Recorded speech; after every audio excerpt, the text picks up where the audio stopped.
Good morning, good afternoon, good evening, and hello world. This week, I am bringing you Deadline's latest supersized development news covering from July 22nd to August 8th. Without further ado, let's get right to it. The development team has released 3 maps that will be updated in version 0.22, namely Afghan 2, Hong Kong, and Tel Aviv. The birth of Afghan 2 honestly comes from the imperfections of Afghan 1 map. Many players were complaining that the old map was too boring, especially at night, when everyone had to go through a downhill road with almost no cover in order to reach the center, which was a nightmare for some CQB players. So after receiving enough feedback, the officials went ahead and revamped the map, removing the tier-some death marches and empty valleys, and making the whole map richer with different buildings. The purpose of the last test was for the overall effect of the map. The details of the map are still being refined, and we look forward to seeing a more beautiful Afghan 2. The Hong Kong map is by far the most beautiful map I have ever seen. This map is very rich in detail and the prototype is from Hong Kong, China. Rumor has it that some official map designers have been hired to work on various small elements of the map. Another good news is that this map will also come with a companion weapon, the Type 95 or QBZ-95, which is a bullpup rifle from China. I believe that in the game this rifle will be able to convert into different versions such as T97 and the T95-1 by replacing it with different accessories. The third map is Tel Aviv, which is based on the famous capital of Israel. I have experienced this map, and the overall size of this map is very much like the current popular shipment map, both being rectangular in shape. It is also rich in detail and has a lot of tricky ambush locations, and the overall gameplay is more ideal for team pushing. However, I have only experienced the sandstorm version so far, so hopefully there will be a sunny and rainy day version in the future. The Rhodesian camo is growing in size as development progresses. According to the progress that Trello has been able to disclose so far, the Rhodesian camo not only includes prototype skins for several guns, but also covers different exclusive attachments.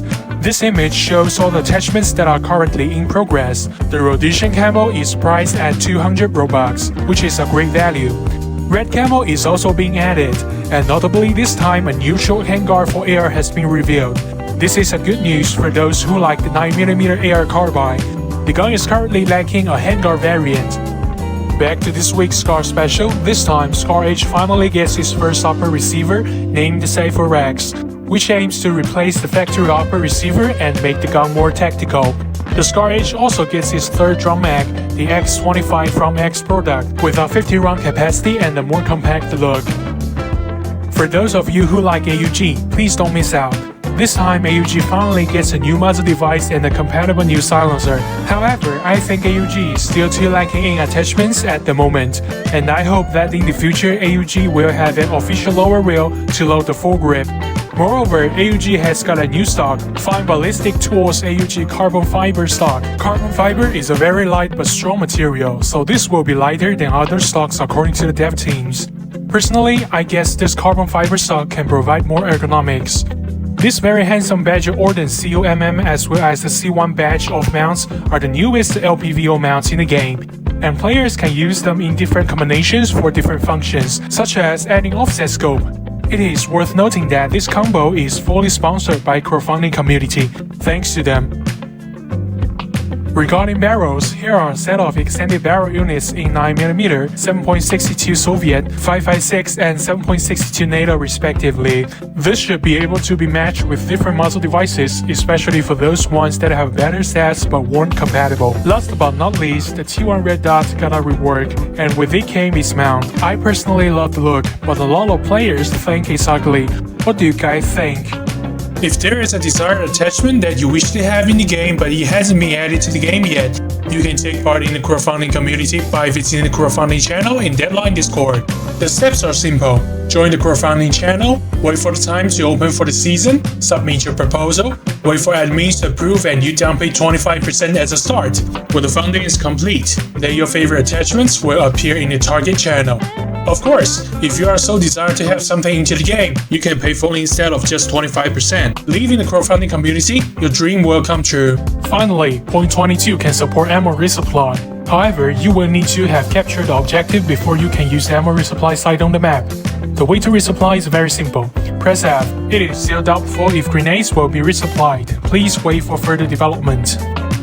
Incidux 2.0 is also in development. It is an upgraded reworked version of current Incidux that allows for far more customization of commands. You are able to do so much more with Incidux 2.0, which will include managing private servers. Here is a brief description from dev teams. Modding support is also under development. In the current state, it is possible for players to create their own attachments with unique models and unique stats. This feature of course isn't refined as no SDK tools or documentation has been released. It is planned in the future to allow modding in whole guns or maps. Modding will only be available in custom servers that you will be able to host yourself.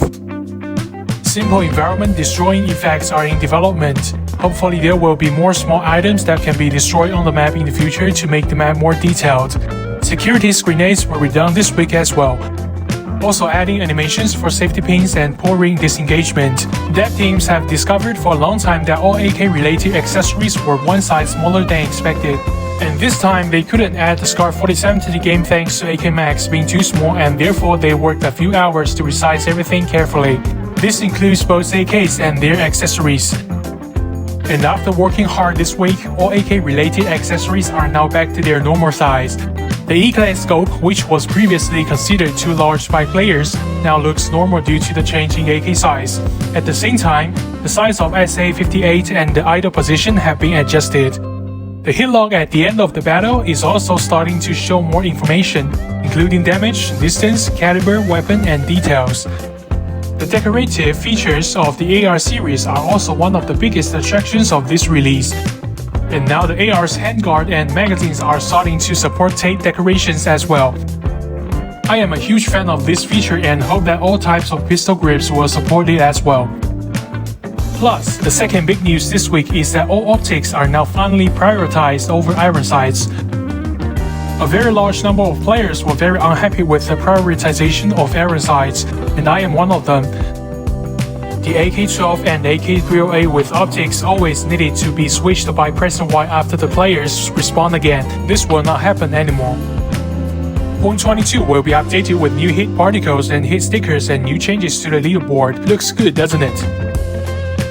That's all this week's news. If you have something to say, just drop your comment below. Thank you for watching. Nutty out.